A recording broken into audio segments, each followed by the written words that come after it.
Police संरक्षण काढण्यात यावं, मनोज जरांगेंचं पोलीस अधीक्षकांना पत्र. धनंजय मुंडेच घातपाताच्या कटाचे सूत्रधार असल्याचा आरोप. मुख्यमंत्री देवेंद्र फडणवीस यांच्याकडून आमदार धनंजय मुंडे यांना वाचवण्याचे प्रयत्न होत असल्याचा आरोप मराठा आंदोलक मनोज जरांगे यांनी केला आहे.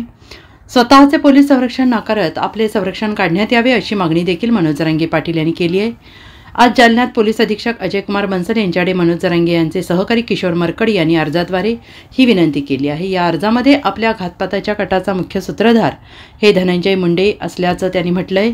धनंजय मुंडे यांना सरकार वाचवत असल्याचा आरोप देखील त्यांनी केला आहे. तसेच पोलीस संरक्षण तात्काळ काढण्याची विनंती देखील त्यांनी सरकारकडे केलेली आहे.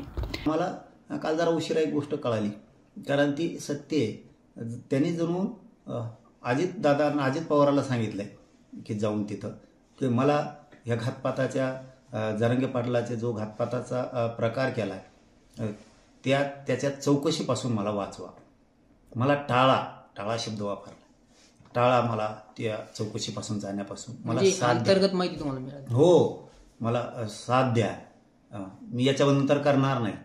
असता मी जर चौकशीला गेलो तर मराठीचे लोक माझ्या लोकांना मारतील. लोकांना म्हणजे ती जात नाही म्हणत, लोक म्हणजे त्याची लाभार्थी टोळी. याचा अर्थ 100% तो याच्यामध्ये आहे, कारण तो 5-7 दिवस 7-8 10-12 दिवस झाले त्या विषयाला. आता तेव्हापासून तो फरारच आहे, तो आता फरारच आहे त्या दिवसापासून. हेच कुठानं करत होता तो फडणवीस साहेबाकडे जाऊन, त्याच्याकडे जाऊन. कारण ते माझ्या लोकांना, मी जर चौकशीला गेलो तर माझ्या लोकाला ते मराठी मारतील असं म्हणतो, जात म्हणत नाही. त्याचा अर्थ असा आहे की ती लाभार्थी टोळी, आणि याची जात याच्यामध्ये पडत पण नाही, कारण तू काही कुठाने करणार रोज. ते बिचाऱ्या वंजाऱ्याला मध्ये घेऊन पडतो, ओबीसीला मध्ये घेऊन पडतो.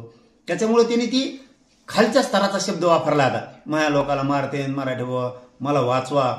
दादाच्या पायावर लोटांगण घेतो जणू तो दादा अजित पवार, त्या अजित पवाराच्या, आणि तो ह्या पापात सहभागी व्हायला लागला. तो अजित पवार की तो आमचा गरीबाच्या लेकराचा घातपात करणार आणि त्याला सोडवण्यासाठी अजित पवार ताकद वापरणार. हेच फडणवीस साहेबाकडे म्हणला जणू तो.